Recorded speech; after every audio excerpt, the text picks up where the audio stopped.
The story of a good girl gone bad in a city torn apart by a gruesome murder.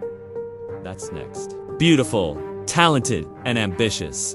Elizabeth Short was your typical Hollywood hopeful. She left her hometown of Medford, Massachusetts, with stars in her eyes and a suitcase full of dreams. After a stint in World War II military nursing, she set her sights on a new mission, finding fame and fortune as an actress in California. Elizabeth moved to LA in 1945 and spent her days waiting tables to make ends meet, and her nights soaking up the atmosphere of the city's vibrant jazz clubs. Her trademark all-black outfits and stunning good looks made her a standout in a town filled with wannabe stars. Soon enough, she was turning heads and raising eyebrows, drawing attention not only for her stylish appearance, but also for her bold personality and ambitious spirit. But behind the chic facade and confident demeanor, Elizabeth harbored a secret sadness. She was searching for something more than the glitz and glamour of Hollywood could offer. And as she navigated the city's murky underbelly, she would find it in the darkest corners imaginable. As a newcomer to Los Angeles, Elizabeth tried to forge a career in acting. But success proved elusive, and she soon found herself drawn to the seedy side of the city, frequenting the notorious Florentine Gardens, a hotspot for Hollywood's elite and underworld figures alike. It was here that she met the love of her life, a charismatic man named Fred, who introduced her to a world of high-stakes card games and dangerous characters. Together, they formed a tight-knit group of friends, including a married couple, Mark and Betty Thomas, who welcomed Elizabeth into their home. But this idyllic life was just a mirage, and soon cracks began to show. When Elizabeth learned that her boyfriend, Fred, was married, she broke things off and decided to move out. However, the breakup didn't go smoothly, and Fred, fueled by alcohol and resentment, accused Elizabeth of stealing money from him. As the situation escalated, Elizabeth's friend, Mark Thomas, stepped in to help and convinced her to stay in his guest house while she sorted out her life. But little did they know, this temporary arrangement would soon become a deadly mistake. Elizabeth's stay at the Thomases' guest house was far from comfortable.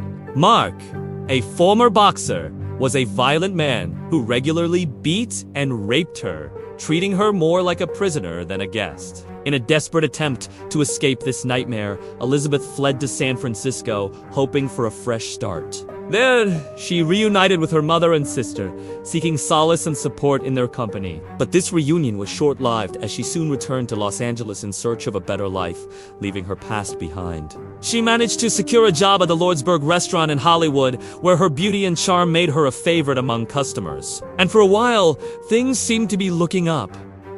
But behind the scenes, a sinister plot was unfolding. On December 6, 1946, Elizabeth left work early to meet two friends for dinner. She promised to be back by 11 p.m., but she never showed up. Concerned for her safety, her roommate went to the police, launching a desperate search for the missing starlet. But what they didn't know was that Elizabeth had vanished into the clutches of a madman. When Elizabeth failed to return home, her worried roommates contacted the police, who launched a massive search effort to locate her. But despite the best efforts of law enforcement, Elizabeth was nowhere to be found. And as the days turned into weeks, the case grew colder and colder, offering little hope for a happy ending. And while the authorities were stumped, there was one person who knew exactly what had happened to the missing starlet: Mark Thomas. The brute who had taken advantage of Elizabeth's vulnerability had invited her over to the house under the guise of helping her get her life back on track. But once she arrived, he held her captive, subjecting her to unimaginable horrors and transforming the house into a chamber of pain and suffering. Every day, he tormented Elizabeth, beating her, raping her, and psychologically abusing her, relishing in her fear and despair. But he wasn't alone in his wicked scheme. His wife, Betty, joined in on the abuse, reveling in the pain they inflicted on the helpless Elizabeth. Meanwhile, outside the House of Horrors, the search for Elizabeth intensified. Detectives followed every lead, interviewed everyone who had come into contact with the missing woman, and combed through countless pieces of evidence, but all to no avail. The trail had gone cold, and Elizabeth's fate remained a mystery. Little did they know that their search was taking them in circles, leading them further away from the truth and closer to a dead end. Mark Thomas, emboldened by his horrific actions, decided to take things to the next level. He invited his friend, Dr. George Hodel, a prominent physician in the area, to the house. Hodel, with his charming demeanor and air of sophistication, was a respected member of society and a frequent guest at parties hosted by wealthy Hollywood elites. But beneath his polished exterior lurked a dark secret, a sinister side that enjoyed inflicting pain on others. And when he entered the house, that fateful night, he became complicit in the abuse of Elizabeth Short. With 3 abusers tormenting her, Elizabeth's situation grew increasingly dire. She endured unspeakable acts of violence and degradation at their hands, trapped in a living hell from which there seemed to be no escape.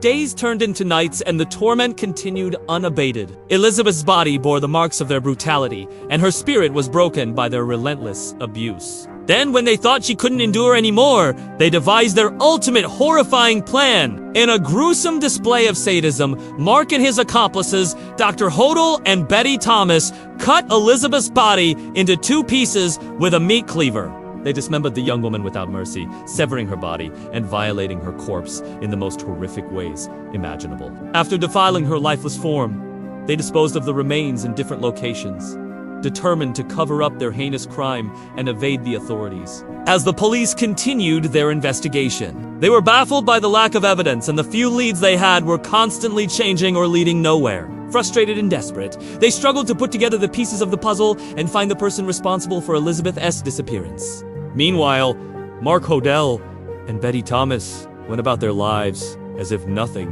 had happened, hiding their guilt and enjoying the fruits of their horrific crime. But their freedom was short-lived. A few months after Elizabeth's death, a construction worker stumbled upon a plastic bag containing human remains in an empty lot near the Biltmore Hotel. The discovery sent shockwaves through the city and reignited the investigation into Elizabeth's disappearance. The police were now faced with a gruesome reality, and the need to find the killer became more urgent than ever. Despite the renewed interest in the case, the killer remained at large, evading the police and laughing in the face of justice. As the investigation progressed, the police uncovered a trail of disturbing clues, each pointing them closer to the truth. They gathered witness testimonies, examined physical evidence, and followed every lead, hoping to catch the killer. But the perpetrator was always one step ahead, seemingly anticipating their every move and staying just out of reach. In the midst of the investigation, rumors began to spread like wildfire across Los Angeles. People whispered about a mysterious figure known only as the Black Dahlia killer. Someone with a twisted fascination for dismemberment and a thirst for notoriety. The name stuck, becoming synonymous with the gruesome crime and sending chills down the spines of those who heard it. To add to the mystery, the killer taunted the police and the public with cryptic messages, sending letters filled with macabre details of the crime and boasting about their actions. These unsettling communications only served to deepen the enigma surrounding the Black Dahlia case and left investigators scratching their heads, trying to decipher the killer's motives. As the case grew colder and the pressure mounted, the police faced criticism from all sides. People questioned their methods, their leads, and their ability to solve the case. The stress was immense, and the stakes were higher than ever. Failure was not an option, but the path to justice was shrouded in darkness and uncertainty.